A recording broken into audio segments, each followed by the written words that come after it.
ሰላም እስቄን አንተ ደግሞ ምን አባት ትሰራለህ ከዚህ ቤት ትለዋለች። እሱም ደግሞ እናቱን ላይ ነበረ። እናም ለእናቱ ይደውላል። እማዬ ሰላም ነሽ? ግን እኮ ድምፅሽ ደህና አይደለም። ምን ነው በሰላም ነው ወይ? ምን ተፈጠረ? ሰላም ተናገረችሽ? ይላታል። አረ በፍጹም ልጄ እኔን አልተናገረችኝም፣ እንዲሁ ዝም ብዬ ነው። ደህና ነኝ እኮ ደግሞ መስሎህ ነው እንጂ ትለዋለች እናቱ። በቃ እማዬ ደህና ከሆንሽ እሺ መጥቼ ልይሽ ይላታል። እሷም ደግሞ አይ ልጄ እያወክ የሰላምን ጸባይ ሰላማውን ብታይህ ምን እንደሚፈጠር እያወቅ፣ ስለዚህ እባክህን ነገ ትመጣና እሷ ባይሆን ወጣ ስትል ታየኛለህ ትለዋለች። እስቄም በጣም ያዝንና እማዬ በጣም ይቅርታ ይላታል። ምን ነው ልጄ ምን ተፈጠረ? ምንም ላደርግልሽ አለመቻሌ። ይውልሽ እማዬ ይሄም ቀን አልፎ ነገ ለእኛ ቀን ይወጣል ይላታል። ግን ሰላምንማ እሰራላታለሁ እንደዚህ እናቴን እንዳሰቃየች አትቀርም ይላታል። ተውተው የኔ ልጅ እሷ እኮ ወድ አይደለም አንዳች ነገር እላዋ ላይ ቢኖር ነው እንጂ እንደዚህ በጤናዋ አይደለም ትላለች እናቱም። እስኪ ሰላምን ለመበቀል ይፈልጋል። ምክንያቱም ደግሞ እናቱን እንደዚህ ስለምታሰቃይበት ለዛም ነበረ እበቀላታለሁ ሲል፣ እናቱ ግን በፍጹም መበቀል የለብም እሷ እኮ ወድ አይደለም አሟት ነው እንጂ ወይም ደግሞ የሆነ ነገር አንዳች ነገር አለ ላይ ይላሉ። እማዬ ኧረ እባክሽን አሁን ደግሞ ከእሷ የባሰ አንዳች ነገር አለ እንዴ?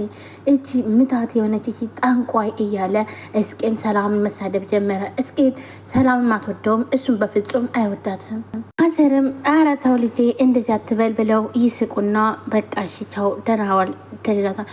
እሺ በቃ እማዬ ደግሞ ማታ እንዳትጫውብሽ መልካም ቀን ይሁንልሽ ብሎ እስቄም እናቱን ስልክ ካወራ በኋላ ስልኩን ይዘጋዋል።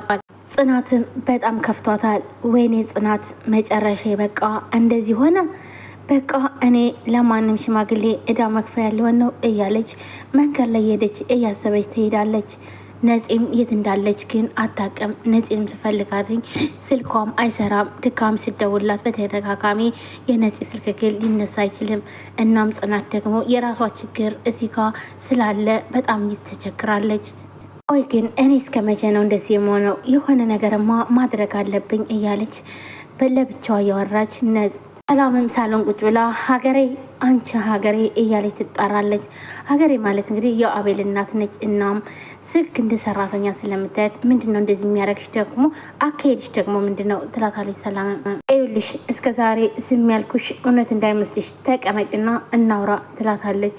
እሺ ትልና ሶፋ ላይ ቁጭ ልትል ስትል ተነሽ ቁጭ በይ መሬት ላይ ቁጭ በይ። የምን ሶፋ ነው ልቅምቅም ደግሞ አንቺ ደግሞ ምንሽ ነው ሶፋ ላይ እንድትቀመጭ የሚያደርግሽ ብላ በጣም ትጮባካለች። ቤቱም ሲበዛብሽ ነው ትላታለች። የአቤል እናትን በጣም ይናደዱና በቃ የምትፈልገው ነገር ካለ እንዲሁ ንገሪ፣ ባልቀመጥም ምንም ችግር የለም እንደውም መቀመጥ አልፈልግም ይሏታል። በጣም ብስጭት ብለው እባክሽ ለእኔ ለሰላም ነው እንደዚህ አይነት መልስ የምትመልሽልኝ? ይኸውልሽ አሁንም ከእስር ቤት ተፈታው ብለሽ ግን አትመጻደቂ፣ መልሼ እንዳስወጣሽ ማስገባት እችላለሁ ብላ ትጮባታለች። አሁንም ደግሞ እኔ የማላውቀው ሚስጥር አለ እንዴ ትላታለች። ምንድን ነው? ቆይ አቤል ምንድን ነው እንደዚህ የሚያደርገው እንዴ? ልጅ ምን ሆነ? ያንቺ ልጅማ ምን ይሆናል? እኔን ያቃጥለኝ እንጂ ብላ ሰላምም ትጮዋለች። ምን ሆነ? ምን ተፈጠረ ብላ ስጠይቃትኝ ደግመሽ ትጠይቅኛለሽ? እኔም ጠይቅሽን ጥያቄ ለነገሯች መጠየቅ ዛ ሂጂ ብላ እናቱን ታመያጭቃ ወደ ስራ እንድትሄድ ታረጋታለች። ይኸውልሽ ደግሞ ስራሽን በስነስርዓት ምሰሪ ከሆነ ስሪ፣ ያለ ያክል እኔ የሚወስደው እርምጃ በጣም ከባድ ነው የሚሆን። ለምንድን ነው ቆይ ምግብ በስነስርዓት የማሰሪው? እየሰራሽ እኮ አይደለም። ምንድን ነው የምታቀርቢው ሁሉ እልዋ አይልም ብላ ትጫውባታለች።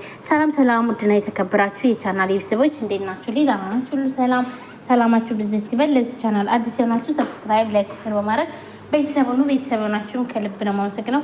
ውድ ቤተሰቦች ዛሬ በአዲስ ቪዲዮ መጥቻለሁ። እናቱን የቤት ሰራተኛ ያደረገው ወጣት መጨረሻ አሳዛኝ ቪዲዮ እንዲሁም ደግሞ አሳዛኝ ድራማ ይዤላችሁ መጥቻለሁ። ቪዲዮ ላይክ፣ ሼር፣ ሰብስክራይብ እያደረጋችሁ የምታበረታቱኝ ከልብ አመሰግናለሁ። እንዲሁም ደግሞ አዲስ ከሆናችሁ ሰብስክራይብ አድርጋችሁ የደወል ምልክቷን መጫናችሁን አትርሱ። ቀጥታ ወደ ቪዲዮ። እስኪ ጽናትን በጣም ያፈቅራታል። እናም ደግሞ የእሷን ትኩረት ለመሳብ ብሎ እንዳለ የማይሰራውን ስራ እሰራለሁ ብለው ስራውንም ደብቆ ነበር የነገራት። እናም ጽናትም ይህን ነገር ካስታቅ በጣም አስጠልቷታል። እስኪ ያላትኝ ገጣሚ ነው የነበረ እና ደግሞ እሷ ደግሞ ግጥም ስለሚያስፈልጋት እስኪ ስለ አገር ግጠምልኝ ትለዋለች። እሷ ደግሞ በተደጋጋሚ ስትጠይቀው እሺ በቃ ችግር የለውም ደግሞ በጣም ቀላል አይደል እንዴ እያለ እያረሳሳ በቃ ዛሬ በጣም ፈልገዋለሁ ስለዚህ እንድታቀሰጠኝ ትለዋለች ማለት ነው። እሱ ምሽልና ጓደኛውን እባክህን ገጣሚ ጓደኛለሁ እና እንደዚህ ብዬ ዋሽቻለሁ እና እሷን ትኩረት ለመሳብ ብዬ ነው የዋሸሁት። ስለዚህ ደግሞ ግጥሙን ጣፍልኝ ይለዋል ማለት ነው። እናም በተደጋጋሚ ግጥሙን ጻፈልኝ ሲለው ሲጽፍለት ግን የጻፈለት ግጥም ግን ዝም ብሎ ግጥም ነበረ፣ ለእሷ ምንም የማይሆን ነበር ማለት ነው። እናም ያን ግጥም ደግሞ በቃ ግጥሙን ጽፌልሻለሁ ስለ ሀገር ነው ስለዚህ እንገናኝ ይላታል። እሷም በጣም ደስ ብሏት ታገኘዋለች። ነገር ግን ደግሞ እሷ የምጠብቀውና እሱ የጻፈላት ግጥም በጣም በፍጹም ምንም ነገር የማይገናኝና የማትፈልገው ነገር ሆኖ ታገኘዋለች ማለት ነው። እሷም በጣም ትበሳጭና በቃ ይሄ ነው አንተ ገጣሚ ነህ ትለዋለች። አዎ ምንድን ነው ይሄ ደግሞ ካልሆነ ደግሞ ሌላ ይቀየራል ይላታል። እሷን በቃ አልፈልግም ዘር በሌ ብላ ጥለው ትሄድና ያን ጓደኛውን ግጥም እንዲጽፍላት ታደርጋለች። እናም ያ ጓደኛው ደግሞ ለራሱ ሲል በደንብ አድርጎ ግጥሞ ይጽፍላትና ለጽናት ይሰጣታል። ጽናትን በጣም አመሰግናለሁ በጣም የምፈልገው ነው ትላለች። ያ ጓደኛው ደግሞ በቃ አይውልህ በዚህም ራሱ እኔ መውሰድ ይችላለሁ። ይህ ማለት እንግዲህ ጽናትን ሁለቱም ስለሚያፈቅሯት ነው። እናም እስኬም ጽናትን እንዳገኝ ይቻልና መንገድ ላይ ያገኛትኝ እሷም በቃ ለምን አተወኝም ትላለች። ይኸውልሽ እኔ ትኩረትሽን ለመሳብ ፈልጌ ነው እንጂ ገጣሚ ሳልሆን ደላላ ነኝ ብሎ ይነግራታል ማለት ነው። በቃ ዞር በልኝ በመንገድ ያትግባ እባክህን ተወኝ ትለዋለች። እሷም በቃ እርሳይ ቆይ ግን ለምን ከኔ መራቀራ ከበደ ትለዋለች። አንድ ጊዜ አዳምጪኝ ጽኑ ይላታል። ይኸውልህ ካሁን በኋላ ከጠገቤ እንዳትደርስ ወላ ተሳስተህ ትለዋለች። ይሄ ደግሞ ምን ማለት ነው ጽናት ይላታል። እሺ አሁን ደግሞ ምን ልትዋሸኝ ነው ብላ ትጠይቀዋለች። ነገሩ አታስብ ካሁን በኋላ አታይኝም ርቄ ልሄድ ነው ብላ ትለዋለች። እስኪም ጽኑ እያለ እሷን ለማግኘት ብሎ ዋሽቶ ስራውን ስለነገራትኝ እሷ ደግሞ የባሰ ስለዋሻትኝ አይኑን ማየት አትፈልግም። እና ውድ ቤተሰቦቼ ከዚህ ድራማ ላይ ምን ተማራችሁበት? ባላችሁ ስራ አለማፈር፣ እውነቱን መናገር፣ መደበቅ በኋላ ላይ እውነቱ ስለሚወጣ አትደብቁ።